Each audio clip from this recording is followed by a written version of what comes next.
Hello, everybody. Welcome to another daily dose of gaming news and all that good stuff. And as always, I also publish on Rumble and on Patreon for X support, any kind of updates and as such. I usually go about on Twitter X. Um, Later today, we'll have a Firewatch episode from this gaming series. Later today, and just to remind that we already have completed gameplay series here, 4K the most recent ones and 1080p the older ones. Other than that, not much happening. Again, we are waiting for the 9070s or RDNA for GPUs to come out. Probably we'll get more information regarding the 5070, which doesn't seem to be heading in a good way. But yeah, other than that, there is also Monster Hunter, but I will talk about it in a minute. Yeah, I yesterday or Saturday, I don't remember when, this weekend, I did check out Gamers Nexus video regarding the missing ROPs from the 5080.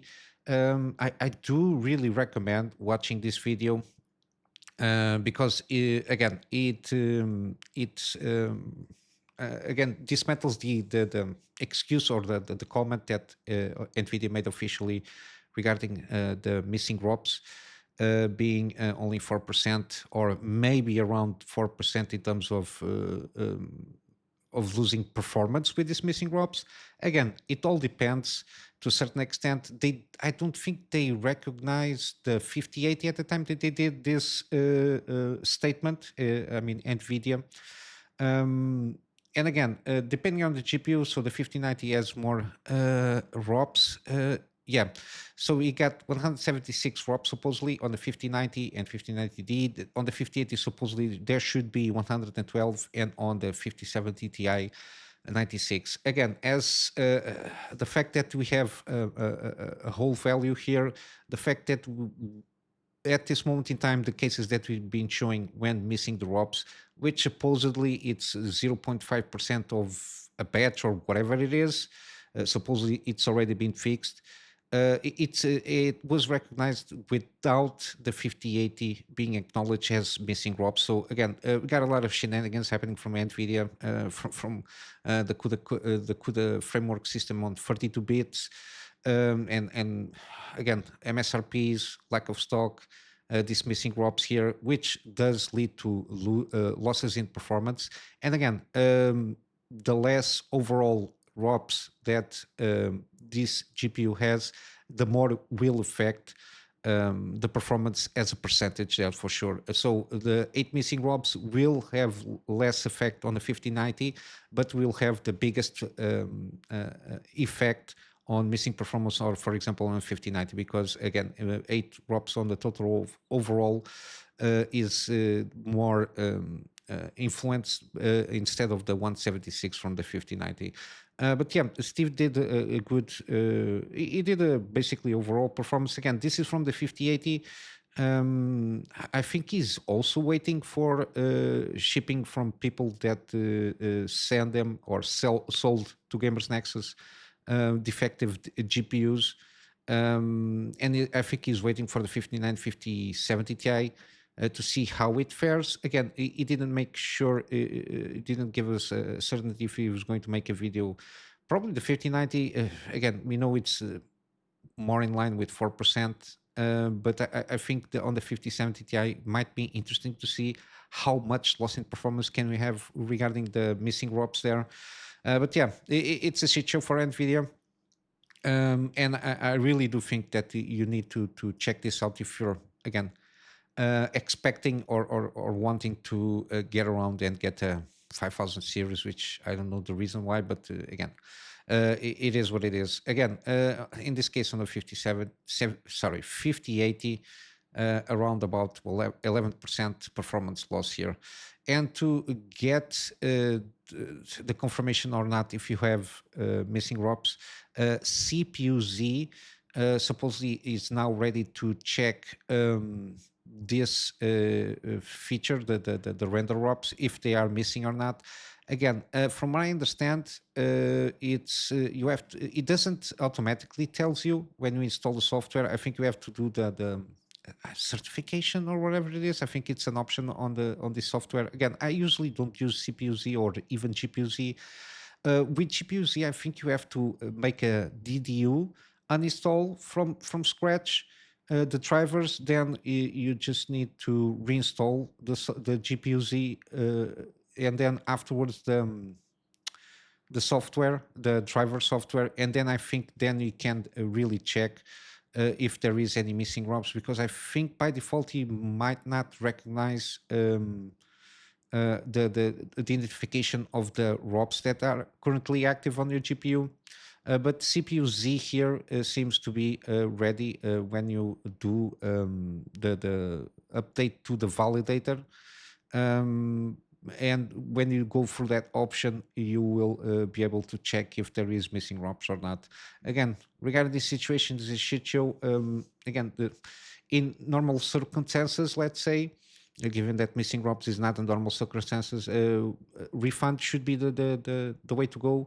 But the fact that, again, I don't know if for sure people paid. I think the refund it's the best option in this case.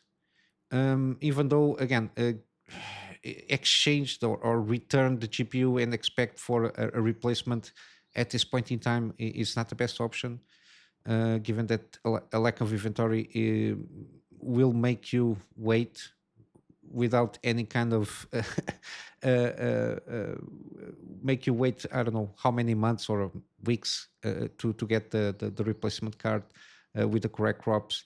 But yeah, this a complete shit show with this again the added issue of the rendered units, which is ROPS as it is. Again, I don't know how this was missed from Nvidia. And just a quick, I completely forgot to say that on the Gamers Nexus, the GPU itself, it's Founders Edition, so it there is no blame to be had except for Nvidia. And again, this seems to be a hardware fabrication issue, so I don't know how they missed this in Q&A. But yeah, it's not a good situation for anybody that wants to play around and buying a new GPU. Again, the ways you have to navigate here and try not to have a screwed up GPU that underperforms, and the fact that it isn't already a great uplift in terms of performance generation to generation. Yeah, it's not consumers this generation are not pretty good. We have to wait for I think the best option at this moment in time if you're waiting for GPU is to check if, for example, the 9070 XT might be a good case of a GPU for you, because it seems the first party information seems to be in line to be a good performance at the price point that supposedly is going to launch itself as. But yeah, I will try to cover that when it comes out. In the meantime, we got some other news here. Steam breaks 40 million online users as a milestone. Again, this is not 40 million users online playing games. With that number is still around 12.7 million when this 40.2 million users were online. Again, this is a steady trend that's been creeping up or increasing from the beginning of from the beginning last year, we got around 33.6, then 44.2, 46.3, 47.2, then 38.3, 39.2. So it had a steady growth throughout the previous year, which is very interesting. We'll see how it is. And again, people saying that PC gaming is dead. I don't know. With at minimum 40 million users online, not accounts, so people that are on the app, at least with the app opened, and around 12.7, almost 30 million people playing online at the same time, concurrent players, of course spread out throughout the entirety of the the game store that you can play games with. But yeah, it seems that it's going healthy, and I think it also has to do a little bit probably with some of the moves that Valve as a company and Steam as a platform has been doing, trying to cater a little bit more on the consumer side of things. Again, not all is sunshine and roses, but at least they are trying in a certain degree to be more catering to the consumer and add more value to the platform itself. In contrast, we got Epic. I covered a little bit the roundup that they did from last year. And basically, Epic Game Store at this moment have 295 million accounts, which is a plus of 25 million from last year. 67 million monthly users on average into last year, so around a growth of 6%, and 32 million daily users on average, around a growth of 6% growth in last year, and supposedly 7.72 billion gameplay hours spent in 2024. Again, this is a little bit overreach. Again, from Steam, we don't have the same kind of numbers to be compared with apples to apples. But yeah, again, PC gaming is still pretty much a healthy platform, let's say. That again, I don't know where these console people sometimes they just I don't know they are a little bit delusional, telling that PC gaming is dead. But yeah, I think what lends console players to have their own exclusives and all that jazz is the fact that there is a lot of healthy market on the PC side of things to a certain extent. But even that is started to crumble a little bit more, especially on the Xbox platform. And to a certain extent, PlayStation also, they are launching and porting a lot of games to PC, especially the big hits there. But yeah, I think this is everybody will come home to what it is PC gaming there. And then we got numbers on the weekend regarding Monster Hunter Wilds. 1.2 million concurrent players at the time of the article here. It is increased here. I got the SteamDB opened. 1. Almost 1.4 million concurrent players. That was reached around 2 days ago, so around Friday, if not mistaken, Friday or Saturday. Again, the reviews did increase a little bit here on the article. They were saying, where is it? Ah, yeah. It at the time they were only 910 user ratings with mixed reviews. I think this is still considered mixed to a certain degree because it's around 50%, but we already have huge amounts of 90k reviews here, which is a huge increase. Again, I think it's the first weekend, yeah, first weekend of the game itself. Um, yeah, I think it's improving a little bit in terms of reviews, but then again, the problem still is the PC performance side of things.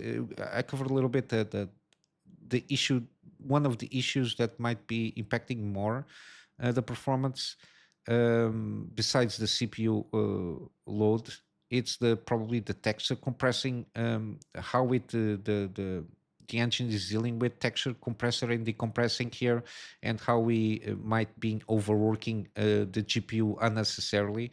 That there are some I checked some Twitters, people doing some screenshots and some short clips of the textures like potato wise. It goes between potato mode and to normal mode. There was also something regarding probably something in the code regarding resolution, something like that.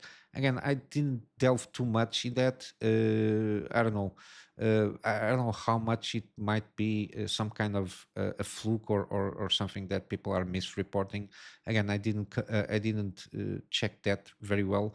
But yeah, but overall sentiment in some cases seems that the game is running at lower FPS on the main game comparatively to the beta.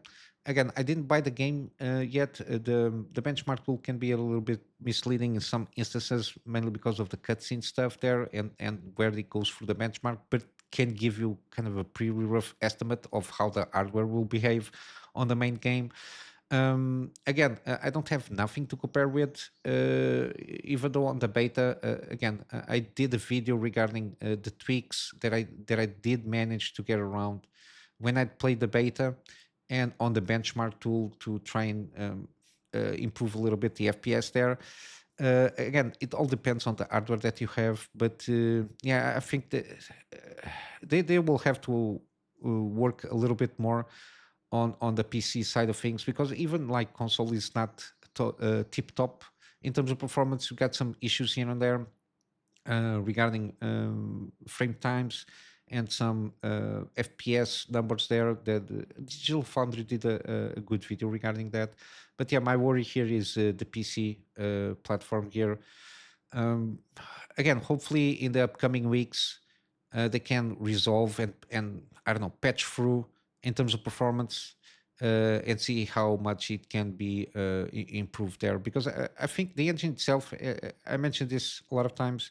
I think the engine itself, when it was built from the ground up, was not properly aimed for open world games. It was more for the Resident Evil games. At least that's the perception that I have. And we got the case, the most blatant one with Dragon's Dogma 2. Again, the CPU overhead in terms of stifling too much on on the operations on NPCs, and when you have more NPCs and their routines trigger a lot uh, of the CPU overhead there. And I think we have kind of the same issue with Monster Hunter Wilds, and the fact that, again, I think that this team that is working on Monster Hunter Wilds did not exactly did an excellent job for now of patching through the game for being more smooth experience for a huge variety of the PC configurations that they are there. But yeah, this is what I got today. Very slow day, at least that caught my on things that caught my attention here. Some gaming deals here. We got Scorn Deluxe Editions is on sale, 75% off. We got Observer System Redux, and then we got also the Deluxe Edition, 70% off in both versions there. We got Dredge, 50% off. Then we got also 50% on the Digital Deluxe Edition. We got Liza P, 40% off on the main game. Then we got also the Deluxe Edition. We got Pacific Drive on the Deluxe Edition itself, only 40% off. We got 80% on Plague Tale Innocence. I already have this. I still need to play around with this game. And also there is a bundle with Plague Tale Requiem. Got Planet Lana 50% off. I do recommend this game at this price point. It will be my next gameplay series that I will be doing and publishing on the channel after wrapping up Firewatch. I already did the recording. It's not a very long game, but again, it's very interesting, and I did enjoy doing the puzzling and checking the story through how it plays out there. And then lastly, we got Slay the Spire again, a very addicting game. 66% off. Slay the Spire 2 will come out eventually. I'm not exactly sure if it's this year, but yeah, this is an excellent deck builder game. Again, I can even at full price, I do recommend the game. I already have around 150 hours poured into this game, and I did really enjoy what you can do here. But yeah, I'll wrap up here for today with a plug on my Patreon for access support. The access support at this moment in time is more in line for me to get around it, have a better storage solution so I can have backups of the stuff that I do with my clients, and of course some extra space for the videos that I do for the channel. And with all that said, I hope you have a wonderful day. I'll see you in the next one. So until then, Kunamy Master out.